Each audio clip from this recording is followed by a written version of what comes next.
Welcome to Khyati connects. మనం పహల్గామ్ తీవ్రవాద దాడులు తర్వాత పరిస్థితుల గురించి మనం మాట్లాడుకున్నాం. ఆ తర్వాత భారత్ ఏం చేసింది, పాకిస్తాన్ ఏం చేసింది అనేది మనం ఈ వీడియోలో కొంచెం చర్చించుకుందాం. ఈ దాడుల అనంతరం భారత ప్రభుత్వం దీన్ని చాలా సీరియస్గా తీసుకుంది. దౌత్యపరంగా పాకిస్తాన్ మీద ఆంక్షలు విధించింది. దీని ప్రకారం ఇండస్ వ్యాలీ ట్రీటీని అంటే సింధు జలాల ఒప్పందాన్ని నుంచి భారత్ వైదొలగలేదు, బట్ దాన్ని స్తంభింపజేసింది. దీనివల్ల ఏమిటంటే భారత్లో రావి, బియాస్, సట్లెజ్ నదులు, సింధు ఉపనదులు భారత్ నుంచి పాకిస్తాన్లో ప్రవేశిస్తాయి. పాకిస్తాన్ జలాలు అక్కడ ఉన్న వ్యవసాయ ప్రయోజనాల కోసం ఆ నీటిని వాడుకుంటారు. ఇప్పుడు ఆ నీటిని వదలకుండా చేసే చర్యల కోసం భారత్ సంసిద్ధమైంది. ఈ ఒక రకంగా వాటర్ ఫ్రంట్లో వార్ చేయటం అనేది భారత్ ఇంతకుముందు ఎప్పుడూ చేయలేదు. ఇంతకుముందు పాకిస్తాన్ మనతో యుద్ధాలు చేసింది, 3 సార్లు మన చేతిలో చావు దెబ్బ తినింది. అప్పుడు కూడా మనం ఇలాంటి తీవ్రమైన నిర్ణయం తీసుకోలేదు. మొట్టమొదటిసారిగా కాశ్మీర్లో పాకిస్తాన్ తీవ్రవాదులు చేసిన అరాచకానికి నిరసనగా ఇంత తీవ్రమైన నిర్ణయం తీసుకుంది. ఇది పాకిస్తాన్ జనజీవనం మీద చాలా ప్రభావం చూపిస్తుంది. ఎందుకంటే ప్రస్తుతం వేసవికాలం, రాను రాను వాటర్ స్కేర్సిటీ పెరుగుతుంది. పాకిస్తాన్లో భూగర్భ జలాలు అడుగంటాయి, అదొక సమస్య. అయితే మొన్న శీతాకాలంలో మంచు కూడా బాగా పడలేదు. దానివల్ల సాధారణంగా ఏంటంటే మంచు విపరీతంగా పడటం వలన నదీ జలాల్లోకి మంచు ప్రవహించి నీటి పరిణామం పెరుగుతుంది. సో వాటర్ స్కేర్సిటీ ఎక్కువగా ఉంది ఒకటి. రెండోది ఏంటంటే ఈ జలాలు పాకిస్తాన్లో వ్యవసాయానికి ఉపయోగపడతాయి అన్నమాట. దాదాపు 23% జీడిపిలో 23% ఈ జలాల ఆధారంగానే ఉంది. అది వ్యవసాయక ఆధారం, వ్యవసాయ ప్రయోజనాల కోసం ఈ జలాలు ఉపయోగపడతాయి. ఎప్పుడైతే భారత్ దీన్ని అడ్డుకుంటుందో ఖచ్చితంగా అది పాకిస్తాన్ ఆ ప్రయోజనాలని దెబ్బతీస్తుంది. సో దీని మీద ఈ నిర్ణయం తీసుకోగానే పాకిస్తాన్ తీవ్రంగా స్పందించింది. ఇది ఒక రకంగా మా మీద యుద్ధం ప్రకటించింది అని చెప్పింది. అంత మాత్రం చేత పాకిస్తాన్ మేము తప్పు చేశాము, మా తీవ్రవాదులు, మా గడ్డ నుంచి వచ్చిన తీవ్రవాదులు చేశారు అని పాకిస్తాన్ అనలేదు. పాకిస్తాన్ అనలేదు సరికదా. దీన్ని ఇంకా మరింత రెచ్చగొట్టే తీరులో, మరింత ఇది చేసే తీరులో రకరకాలుగా భారత్ని రెచ్చగొట్టే పనులు చేస్తోంది. దానితోడు ఇంకో ఏం చేసిందంటే 2 ముఖ్యమైన అంశాల గురించి ఈరోజు మాట్లాడుకుందాం. ఒకటి ఏంటంటే మునీర్ ఎవరైతే పాకిస్తాన్ సైన్యాధికారి ఉన్నాడో, ఎవరి వలనైతే ఈ తీవ్రవాదులు రెచ్చిపోయి కాశ్మీర్లో దురాఘాతానికి పాల్పడ్డారో అదే మునీర్ మళ్ళీ రెండోసారి మొన్న ఇంతకుముందు మాట్లాడారు. పాకిస్తాన్ ఇంటర్నేషనల్ కాంక్లేవ్లో, ముస్లిం కాంక్లేవ్లో మాట్లాడారు. మళ్ళీ పహల్గామ్ తీవ్రవాద దాడుల తర్వాత కూడా ఇలాంటి వ్యాఖ్యలే చేశాడు. హిందువులు వేరు, ముస్లింలు వేరు, హిందువుల సాంప్రదాయం వేరు, ముస్లింల సాంప్రదాయం వేరు అనే పదాన్ని మాటల్ని మళ్ళీ వాడారు. అంటే ఏ మాత్రం పశ్చాత్తాపం లేకుండా మునీర్ అదే ధోరణిగా వ్యవహరించారు. ఇంతేకాకుండా పాకిస్తాన్ ప్రభుత్వంలో భాగస్వామి అయిన బెలావర్ భుట్టో ఏమన్నాడంటే, బెలావర్ భుట్టో కుమారుడు అతనేమన్నాడంటే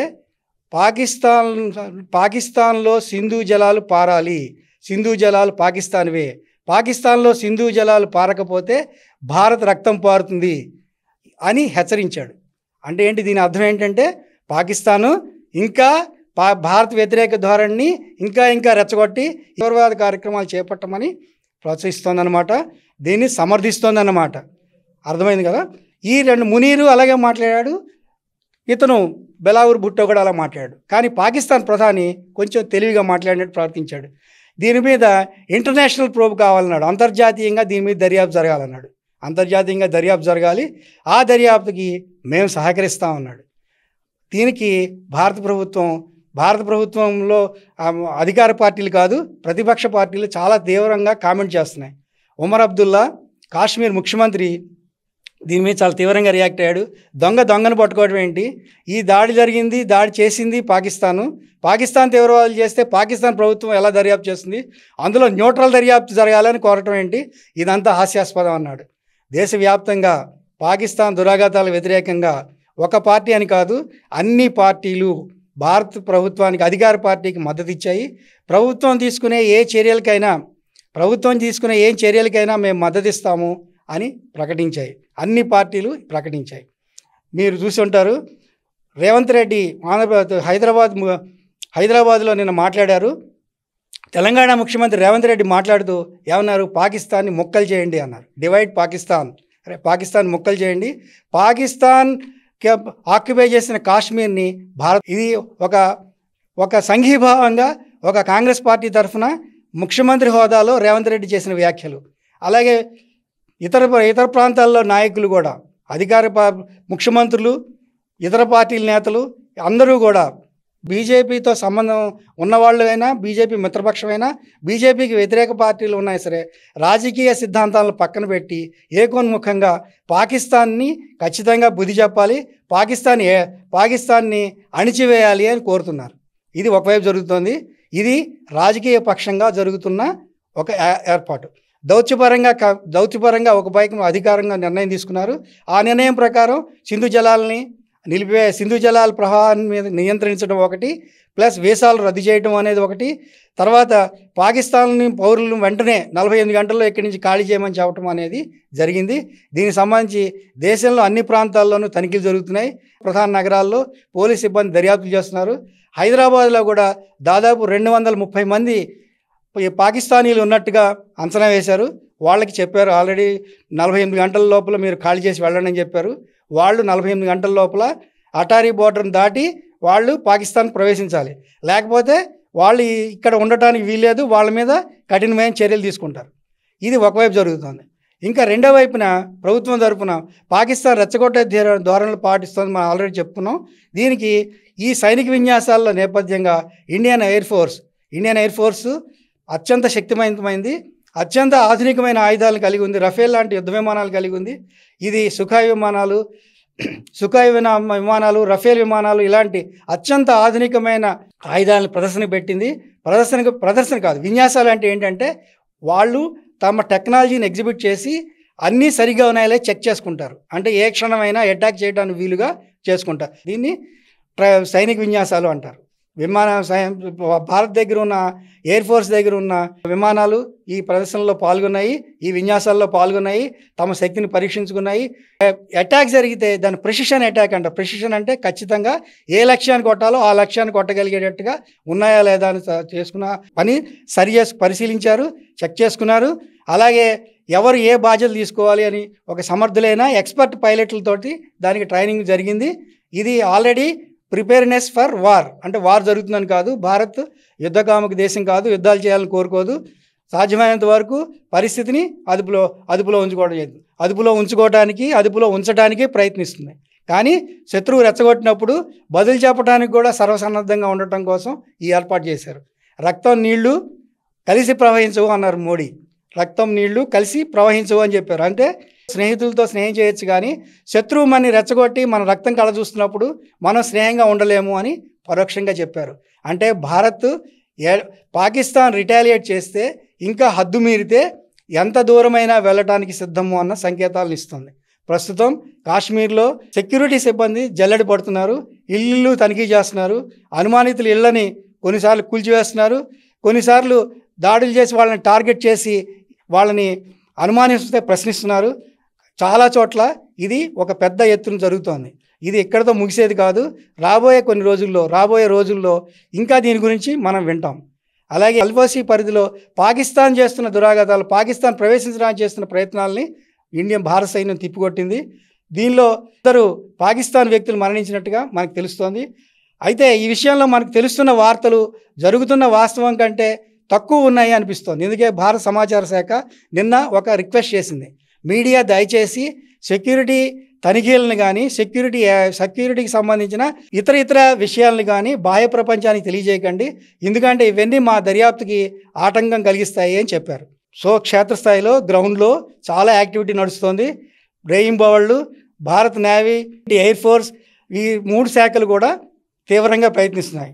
నేరస్తులను పట్టుకోవడానికి ఆరాం కృషి చేస్తున్నాయి. ఖచ్చితంగా ఏ ఒక్కళ్ళను వదిలేది లేదు అని చెప్తున్న భారత్ ఖచ్చితంగా ఆ దిశగా విజయం సాధిస్తుందని యావత్ భారతదేశం భావిస్తోంది, సాధిస్తుంది కూడా. గతంలో భారత్ దగ్గర ఇంత సాంకేతికత లేదు. భారత్ దగ్గర కేవలం తెలివితేటలు మాత్రమే ఉన్నాయి, ఆధునిక సాంకేతికత లేదు. కానీ ఇప్పుడు అత్యాధునిక సాంకేతిక పరిజ్ఞానం ఉంది, ఆయుధాలు పుష్కలంగా ఉన్నాయి. సో అటాక్ చేయడానికి మనం మొన్న అనుకున్నాము, సర్జికల్ స్ట్రైక్ చేసి పాకిస్తాన్కి ఒకసారి బుద్ధి చెప్పాము. ఈసారి కూడా బుద్ధి చెప్పడానికి అందరూ కోరుకున్నట్టు యుద్ధం జరుగుతుందా జరగదా అనేది చెప్పే సమాధానం కాదు. భారత్ దౌత్య విధానాల ప్రకారం యుద్ధం జరగదనే భావిస్తున్నారు. కానీ భారతదేశంలో ప్రతి ఒక్కరూ యుద్ధం చేసి పాకిస్తాన్ అణిచివేయాలని కోరుకుంటున్నారు. భారత ప్రభుత్వం ఏం చేస్తుంది, ఏ దిశగా ముందుకెళ్తుంది అనేది మనకి రాబోయే రోజుల్లో తెలుస్తుంది. ఇప్పుడు మనం మాట్లాడుకున్న విషయాలు మీలో మీకు ఎలాంటి అభిప్రాయాన్ని కలిగించాయి? పాకిస్తాన్ మీద భారత్ యుద్ధం చేయాలని కోరుకుంటున్నారా, లేదా ఇప్పుడున్న మాదిరిగానే సమయానంతో వ్యవహరించి దౌత్యపరంగా అమెరికా చైనాలను కూడా తన దారిలోకి తెచ్చుకుని పాకిస్తాన్ని అణిచివేయాలని కోరుకుంటున్నారా అనేది మీరు సూచించండి. అయితే అమెరికా మనకి మిత్రపక్షంగా ఉంది, మనకు అనుకూలంగా ఉంది. అంత మాత్రం చేత ట్రంప్ మనం చెప్పినట్లలా వింటారని మనం ఊహించకూడదు. ట్రంప్ ఆల్రెడీ దీని మీద వ్యాఖ్యానించారు. ఏమని వ్యాఖ్యానించారు? 1000 ఏళ్ల క్రితం నుంచి భారత్కి పాకిస్తాన్కి మధ్య 1000 ఏళ్లుగా దీని మీద వైరం ఉంది, ఈ వైరాన్ని వాళ్లే పరిష్కరించుకుంటారు, మనమేం దానిలో జోక్యం చేసుకోవాల్సిన అవసరం లేదు, నాకు పాకిస్తాన్ మిత్రుడే, ఇండియా కూడా మిత్రుడే అని వ్యాఖ్యానించారు. అంటే ఉద్దేశం ఏంటి? నేను మా వైపు నుంచి మీరేం సాయం ఎక్స్పెక్ట్ చేయకండి అని భారతదేశానికి పరోక్షంగా ట్రంప్ చెప్పారు. మరి చైనా విషయం ఏంటి? ఇప్పటి వరకు పాకిస్తాన్ మనుగడ మొత్తం చైనా పైనే ఆధారపడింది. చైనా చేస్తున్న కార్యక్రమాలు, చైనా చేస్తున్న ఆర్థిక కార్యక్రమాల్లో పాకిస్తాన్ భాగస్వామ్యం కావడానికి వీలుగా పాకిస్తాన్కి ఆర్థిక అండదండలు అందిస్తోంది. అలాగే పాకిస్తాన్ చేస్తున్న తీవ్రవాద కార్యక్రమాలని పరోక్షంగా మద్దతిస్తోంది. అంతర్జాతీయ వేదికల మీద కూడా పాకిస్తాన్కి మద్దతుగా మాట్లాడుతోంది. ఇది గతం. ప్రస్తుత పరిస్థితుల్లో ట్రంప్ చేస్తున్న టారిఫ్ల దాడికి ఉక్కిరిబిక్కిరి అయిపోతున్న చైనా భారత్ వైపు చూస్తోంది, భారత్ సాయం కోరుకుంటుంది. సో ఈ పరిస్థితుల్లో భారతదేశం ఏమంటుంది? నువ్వు పాకిస్తాన్ మద్దతు ఉపసంహరించుకో, నువ్వు ఉపసంహరించుకుంటే ఖచ్చితంగా మేము మీతో కలిసి వ్యాపారం చేస్తాం, మేము మీతో కలిసి ముందుకు సాగుతామని చెప్పడానికి ఒక అవకాశం ఇప్పుడుంది. సో పాకిస్తాన్కి ఇంతకు ముందులాగా చైనా నుంచి సాయం రాకుండా ఉండే పరిస్థితి ఉంది. అమెరికా మిత్రుడు అన్నాడు కదా అని చెప్పి ట్రంప్ పాకిస్తాన్ వైపు ఏం లేరు, పాకిస్తాన్కి ఏం సాయం చేయట్లేదు. పాకిస్తాన్ అవసరం ప్రస్తుతం ట్రంప్కి లేదు, అమెరికాకి అంతకంటే లేదు. సో ట్రంప్ నుంచి ఆర్థికంగా ఏ రకమైన సాయం ఉండదు. చైనా నుంచి సాయాన్ని భారత్ నియంత్రిస్తుంది అని కూడా అంటున్నారు.